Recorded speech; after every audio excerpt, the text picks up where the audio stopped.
positions, how does it change what you do today? Did you buy or sell something off of this news? Well, I did buy a little because I think when we get through this choppiness, especially in equities, the market is going to do very well, and high yield still provides a very good competition for equities. Did you buy the JP Morgan preferred with that big, wonderful coupon? No, I think that this type of mistake shows a real lack of judgment in the firm, and it's certainly not a credit that I would look at whatsoever. It's a big mistake. We have some terrific stuff for you this hour, folks. We have 3 read this today off of JP Morgan. Margie Patel's read all 3. This is just in from John Macon of the American Enterprise Institute. The problem is structural.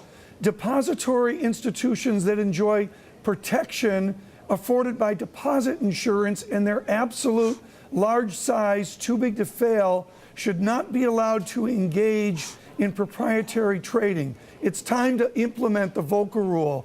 Margie, do you agree? Do we need a Volcker rule? Do the Washington police, do they have to come in here?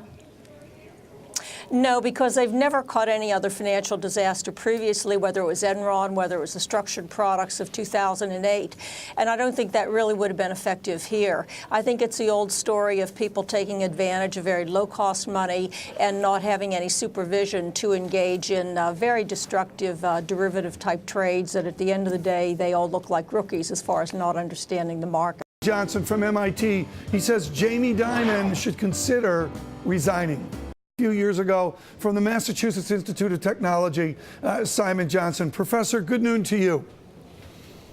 How are you? I'm very good. You called a couple hours ago for the resignation of Mr. Dimon. He's a leader of 261,000. Why should he resign? Is this screw up his fault per se?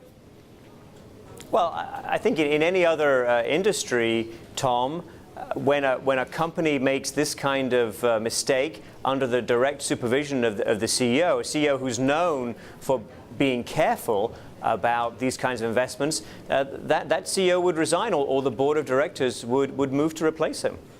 Let's look at this note you published on Baseline Scenario a while ago. We've got some Johnson's writings here, folks. Let's bring it up. This debacle reviews a fatal flaw, not a JP Morgan thinking, in Bernanke thinking. The lessons from JPM losses are simple.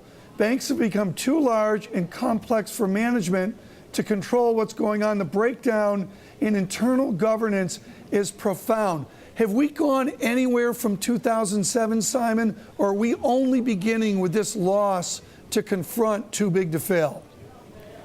Well, I think too big to fail has become much worse since 2007, 2008. In fact, the defining moment is the collapse of Lehman. It's after the collapse of Lehman that the government and the Federal Reserve really decide to back up these banks. How could Jamie Dimon make this kind of loss, keep this position open, which is what he says, if it were not for the fact that he's backed by an unconditional credit line from the Federal Reserve? That's what it means to be too big to fail in modern America.